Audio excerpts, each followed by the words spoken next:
Hello friends, I am Karuna from Vasudev Vidya Mandir and in today's class we'll do grade 11th chapter 1 topic PP curve, that is production possibility curve. The code of this video is #27. Let's start with the topic guys. PP curve, production possibility curve. PP curve is that curve which shows the possible combinations of two goods that can be produced by an economy using available resources and technology. Right? इसका मतलब क्या है? PP curve एक ऐसा curve है जो graphically curve है. अगर कोई चीज कर्व है, कर्व मींस ग्राफ की फॉर्म में होगा. सो एक ऐसा कर्व जो शो कर रहा है डिफरेंट पॉसिबल ऑल्टरनेटिव्स जो कि एक प्रोड्यूसर जो है वो यूज कर सकता है with the given resources and technology. For example, एक फार्मर है, सपोज एक फार्मर है, उसके पास एक पीस ऑफ लैंड है. अब उस लैंड पर जो है या तो वो वीट ग्रो कर सकता है या फिर वो क्लॉथ ग्रो कर सकता है. बट अगर वो दोनों ही ग्रो करना चाहता है, he wants to grow both wheat and cloth, तो उसको जो है डिफरेंट कॉम्बिनेशंस देखने पड़ेंगे. क्योंकि लैंड तो देखिए उसके पास लिमिटेड है, जमीन तो उसके पास लिमिटेड ही है ना. बट अगर वो सारी जमीन पे क्लॉथ को ही ग्रो कर लेता है तो वो वीट कैसे ग्रो करेगा. और अगर वो पूरी लैंड के ऊपर वीट ग्रो कर लेता है तो how he will grow cloth. ठीक है, अगर वो दोनों ग्रो करना चाहता है तो उसको क्या करना पड़ेगा. अगर वो वीट को ज्यादा ग्रो करना चाहेगा तो उसको क्लॉथ को जो है वो कम प्रोड्यूस करना पड़ेगा. Why? Because resources are limited. उसके पास रिसोर्सेज लिमिटेड है, उसके पास टेक्नोलॉजी लिमिटेड है. अगर रिसोर्सेज और टेक्नोलॉजी लिमिटेड नहीं होते तो वो जितना मर्जी है वीट ग्रो कर सकता था. He can grow n number of cloth, n number of wheat, तब तो कोई प्रॉब्लम ही नहीं होती. बट प्रॉब्लम तो यही आ रही है ना, because he has limited resources. Farmer क्या, हम सभी के पास रिसोर्सेज लिमिटेड है, हम सबके पास टेक्नोलॉजी लिमिटेड है, तो हमको क्या करना पड़ता है, वेरियस कॉम्बिनेशंस बनाने पड़ते हैं. अगर मैं ज्यादा क्लॉथ ग्रो करना चाहूंगी तो मुझे वीट की प्रोडक्शन कम करनी पड़ेगी. अगर मैं और ज्यादा क्लॉथ ग्रो करना चाहूंगी तो मुझे और ज्यादा वीट की प्रोडक्शन करनी पड़ेगी, कम करनी पड़ेगी. Vice versa, if I want to grow more wheat, then I have to grow less cloth.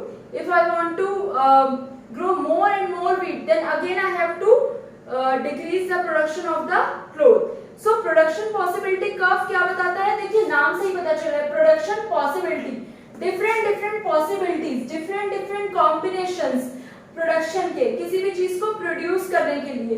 और कर्व है तो मतलब आपको एक कर्व की फॉर्म में वो शो करके दिखाएगा, आपको एक ग्राफिकली जो है वो शो करेगा कि क्या क्या डिफरेंट पॉसिबल कॉम्बिनेशंस हो सकते हैं प्रोडक्शन के. जरूरी नहीं है आपको एग्जाम में पीपी कर्व के ही नाम से क्वेश्चन आए.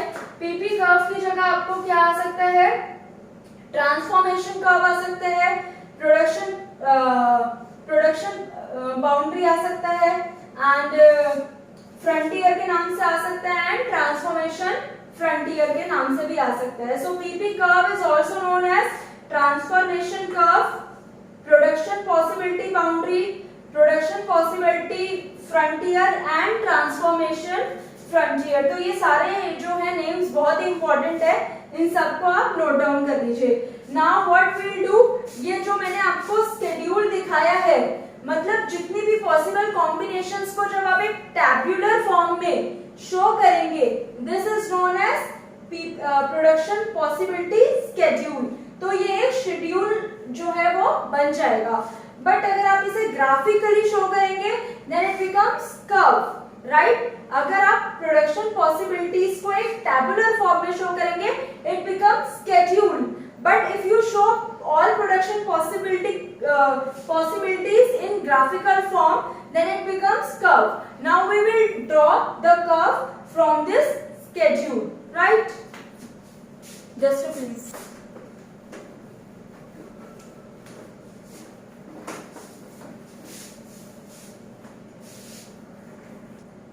Now we'll draw the graph of this schedule. On the x-axis we'll take cotton and on y-axis we'll take wheat. Cloth, that is in this unit, and wheat on y-axis, right? अच्छा, और यहाँ पर हम ले लेते हैं 20 का gap, 20, 40, 60, 80, 100, ठीक है। Gap you can take off 10, 10, 20, जो भी आपको ठीक लग रहा है। यहाँ पर 0, 1, 2, 3, 4 and 5. So we'll draw the graph. ठीक है, x axis पे we have taken cloth, so 0 पे we have to draw 100, 0 and this point 100. This means if the farmer want to grow only wheat on the land and we don't want to grow cloth, तब ये point यहाँ पर आएगा। इसका मतलब क्या है, उसने पूरी लैंड के ऊपर क्लोथ बिल्कुल भी ग्रो नहीं किया है और सारी की सारी लैंड पर 100 जो है वो वीट ग्रो किया है। Second alternative is, this is alternative A, ठीक। Second alternative is 190, 1 and 90। Graph जो है it will be more correct if you draw on graphical paper, ठीक है। तो बी ऑप्शन क्या है, अगर वह एक क्लॉथ ग्रो करता है तो उसको, अगर वो मतलब क्लॉथ 0 से 1 इंक्रीज करता है तो उसको वीट को रिड्यूस करना पड़ेगा। So 190, this is B and C is 270, 2 and this is 70, this is C alternative, right? As you can see that as he increases the production of cloth, he has to reduce the production of wheat. जैसे जैसे वो cloth की production बढ़ा रहा है वैसे वैसे उसे व्हीट की प्रोडक्शन कम करनी पड़ेगी। Why? Because he has a limited land, he has a limited resources, technology, right? C and D is 340। जब वो 3 क्लोथ ग्रो करता है तो he can grow 4 ton of wheat. This is D part. E is 0 wheat and 4, 0 and 4 मतलब पूरी की पूरी land पे the farmer wants to grow only cloth, he don't want to grow wheat, ठीक है। ये हमारा हो गया possibility E. So now join all these points.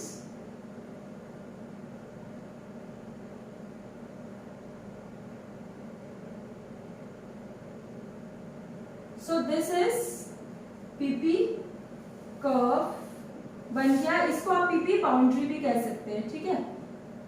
This is PP curve of wheat and cloth, right. So जितने भी combinations होते हैं, तो ये मैंने स्केड्यूल के सारे पॉइंट्स को ये ड्रॉ कर लिए, तो मतलब ये जितने भी आपको कॉम्बिनेशंस दिख रहे हैं point A B C D E, ये जो है सारे जो है डिफरेंट पॉसिबल कॉम्बिनेशंस है व्हीट और क्लॉथ और व्हीट को ग्रो करने के लिए।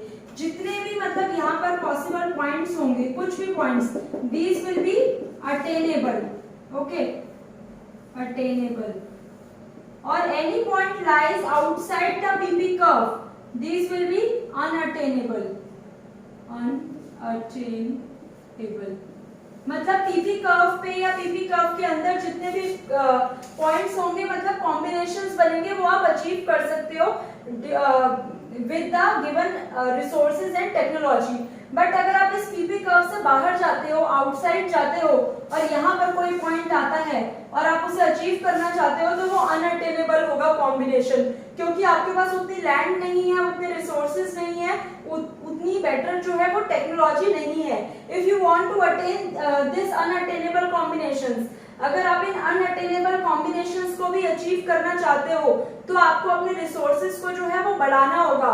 पहले आपके पास जैसे जितनी भी लैंड थी उससे डबल या ट्रिपल ज्यादा आपको लैंड जो है वो लेनी पड़ेगी, टेक्नोलॉजी इंप्रूव करनी पड़ेगी।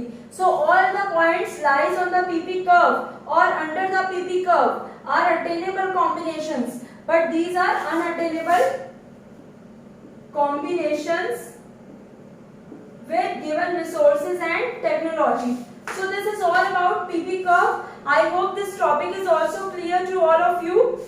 Thank you so much for watching my video. Kindly like, share and subscribe to my video.